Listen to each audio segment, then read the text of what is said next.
Alors, c'est quoi l'événement pour lequel vous êtes là ce soir? D'accord. La Semaine l'Afrique des solutions est un événement mondial, 100% solutions, dédié à l'Afrique. C'est un événement dédié aux entrepreneurs innovants africains, donc à ceux qui créent des solutions, qui apportent des réponses concrètes et concluantes à des problématiques sociales, sociétales, économiques, écologiques en Afrique. C'est dédié également aux médias et aux journalistes. Nous sommes partis d'un constat. Il y a beaucoup de plateformes problématiques sur l'Afrique. Quand vous voyez... Quand vous parlez des problématiques, vous voulez dire quoi?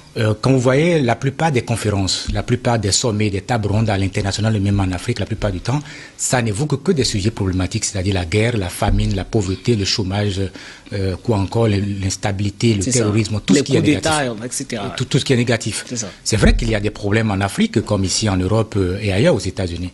Mais on oublie souvent, à côté de ces problèmes qu'on ressasse chaque année, tous les jours, qu'il y a aussi des choses qui marchent en Afrique, qu'il y a aussi des solutions en Afrique.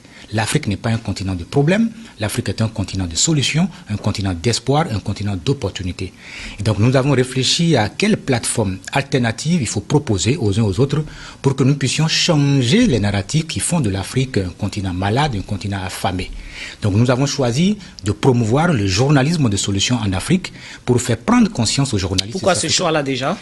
Le choix parce que si nous voulons raconter l'Afrique autrement, si nous voulons changer les narratifs, si nous voulons faire émerger de nouveaux récits positifs et inspirants qui donnent à voir une autre Afrique, si nous voulons amplifier les initiatives innovantes africaines qui ont un impact positif sur les grands enjeux africains et mondiaux, il faut forcément passer par les médias.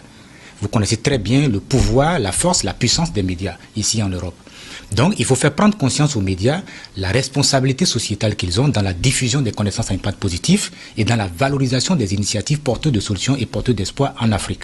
Donc, passer par les médias pour que nous puissions avoir une famille composée d'entrepreneurs, créer des solutions pour répondre aux besoins quotidiens de nos populations, médias et journalistes, récupérer ces solutions, les révéler, les valoriser et les amplifier. Alors, à vous entendre parler, on entend beaucoup le vocable solution qui est récurrent. Alors, quelles sont les solutions qui ont été identifiées à partir des médias ou de d'autres corporations qui vont peser dans cet événement-là? Aujourd'hui, il y a une dynamique positive en cours sur le continent. Vous avez des Africains, des femmes et des hommes qui font preuve de créativité et d'innovation pour créer des solutions. Vous avez aujourd'hui sur le continent des Africains qui créent des drones agricoles pour réinventer l'agriculture de demain. C'est une solution.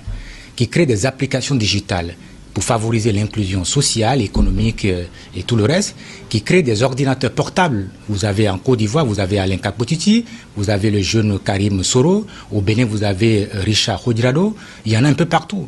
Vous avez la troisième boîte noire de l'avion, vous prenez l'avion tous les jours, mais la troisième boîte noire de l'avion a été inventée par les deux sœurs guinéennes, Laou et Fatou Keïta.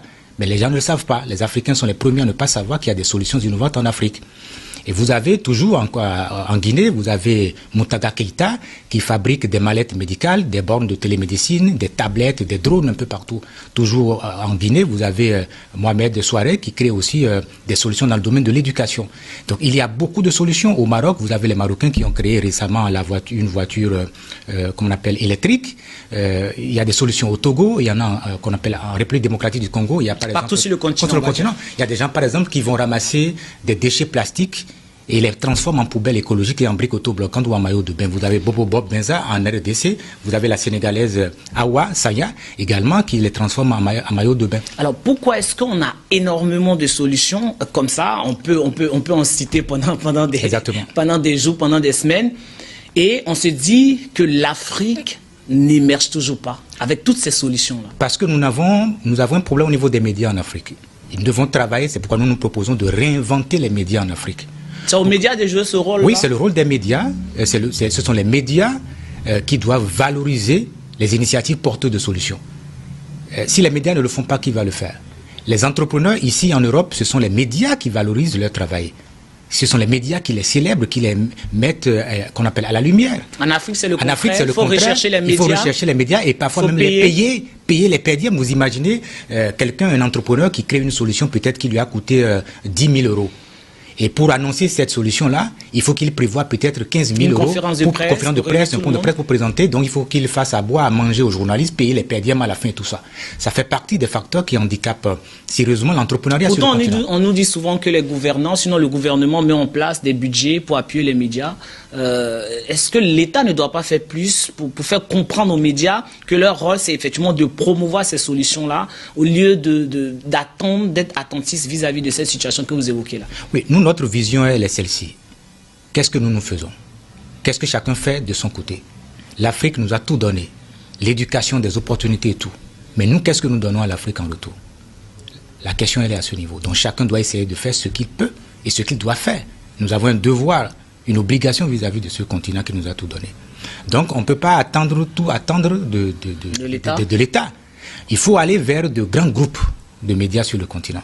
Si nous avons 100 médias qui ont 100 problèmes, pourquoi ne pas en avoir 50 et avoir